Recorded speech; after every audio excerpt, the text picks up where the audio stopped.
Imagine your hand is gone. Now imagine it comes back exactly the way it was. You would stare at it. You would wiggle every finger. You would check if it still feels like you.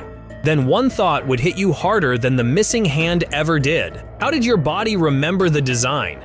Here is the wild part. In nature, some animals do this like it is normal, and their secret is not speed, it is precision. Most bodies have two repair styles. The first is fast patching. It closes things quickly, protects the area, and keeps you moving. The second is structured rebuilding. It takes longer, but it restores the original layout like rebuilding a model with the instruction sheet instead of taping the broken pieces together. Humans are amazing at fast patching. It is efficient and protective, but it can leave behind stiff tissue where the original design used to be. Some animals lean into structured rebuilding. They rebuild the right shape, the right layers, and sometimes even the right connections, like the body is reading a hidden manual.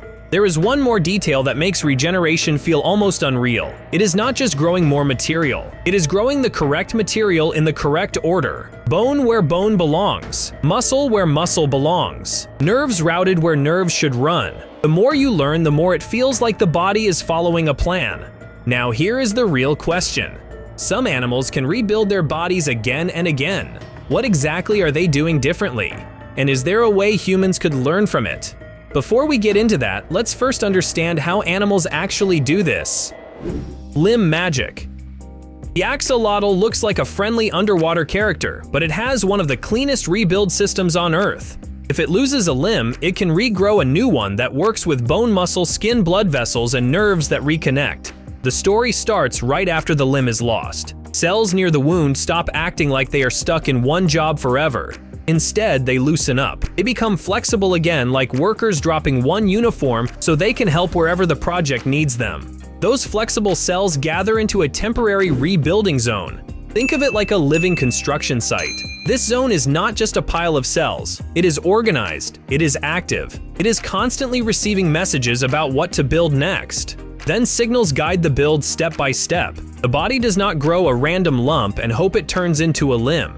It follows a plan. It grows the right length. It forms joints in the right places. It reconnects nerves so the limb can actually work. One key detail is the healing vibe around the wound. Axolotls keep the area calm enough for rebuilding. Humans often rush to seal fast, which helps protection. Axolotls seem to hold the space open just long enough for the rebuild crew to do a cleaner job. So the axolotl teaches the first big lesson. Regeneration is not only about special cells. It is also about a controlled environment and a clear set of instructions. Now let's go smaller, because the next animal makes limb rebuilding look like level 1. Split to whole. Plenarians are tiny flatworms, and their regeneration feels like a reset button. If a Plenarian is split into pieces, those pieces can rebuild into complete worms. That means the body is not just repairing a section, it is rebuilding an entire system. How does something so small do something so huge? One major reason is stem cells. Plenarians keep a massive supply of powerful stem cells, the kind that can turn into many different types of cells. When damage happens, these cells move toward the wound, multiply fast, and transform into whatever is missing. But here is the part that matters most. It is not just having stem cells, it is having control. A Plenarian has to make a decision that sounds simple, but is actually massive. Which end becomes the head, and which end becomes the tail. That decision is guided by chemical signals that act like road signs. They tell cells where they are on the body map and what they should build next.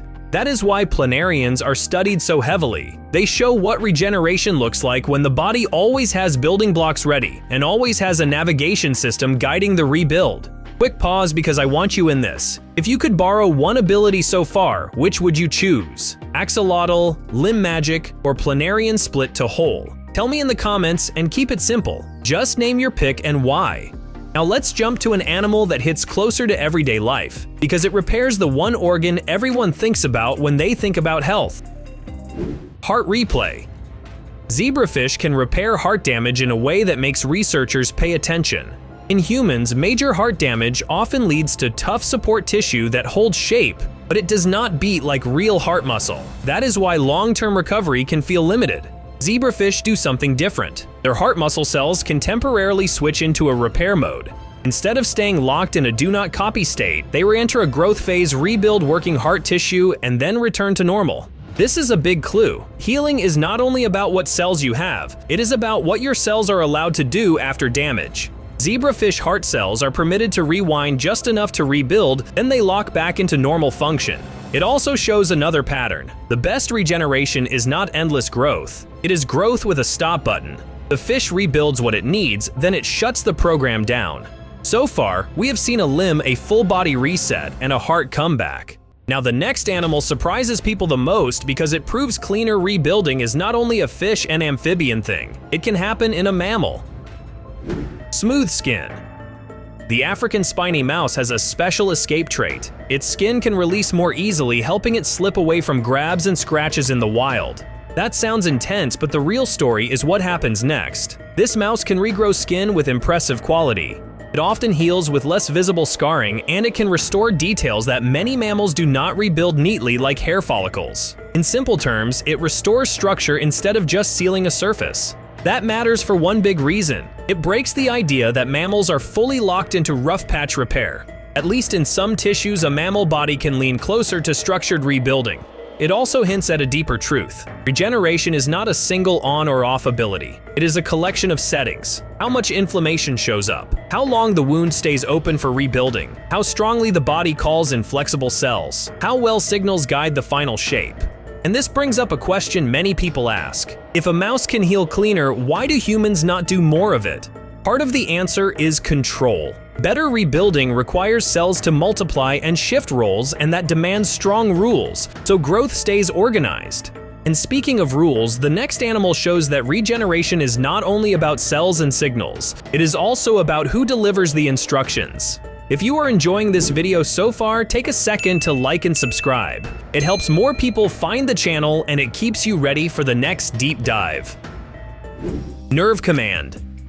Salamanders are famous for regrowing limbs, but there is a detail that makes their rebuild even more interesting. Nerves matter a lot. When the nerve supply is disrupted, regeneration slows down and the rebuild becomes harder to complete. At first, that sounds weird because nerves feel like cables for movement and feeling. But in salamanders, nerves also carry growth messages. They help coordinate the rebuilding zone like a manager keeping a big project on schedule. Think of regeneration like rebuilding a house. Cells are the materials, signals are the blueprint. Nerves help make sure the blueprint is followed in the right order. They influence timing, they influence how fast cells multiply, and they influence how the new tissue organizes itself. Salamanders also highlight a rule that keeps showing up. Regrowth needs boundaries. It needs a start signal, but it also needs a clear stop signal. The goal is not maximum growth. The goal is correct structure. This is one reason regeneration research is so interesting for humans. If we could guide rebuilding while keeping strong boundaries, healing could become cleaner without turning into uncontrolled growth. Now for the last animal, because it shows regeneration in a totally different body design. It is like a creature built out of repeating pieces, which makes rebuilding feel more possible. Star builder. Sea stars can regrow arms, and in some species, an arm section can rebuild most of the body over time. That sounds unbelievable until you think about their design. Sea stars are more modular. Their bodies are built around repeating patterns. Rebuilding one module is easier when the design repeats, like swapping a matching part in a set instead of rebuilding one unique centerpiece from scratch. Even with that advantage, the same themes still show up. Cells near the wound shift into repair roles. Signals guide what becomes what, and time allows the structure to form correctly. It is not instant, it is organized. So across 6 different animals, we keep seeing the same recipe. Flexible cells, guided signals, a supportive healing environment, and strong boundaries, so the rebuild stays on plan.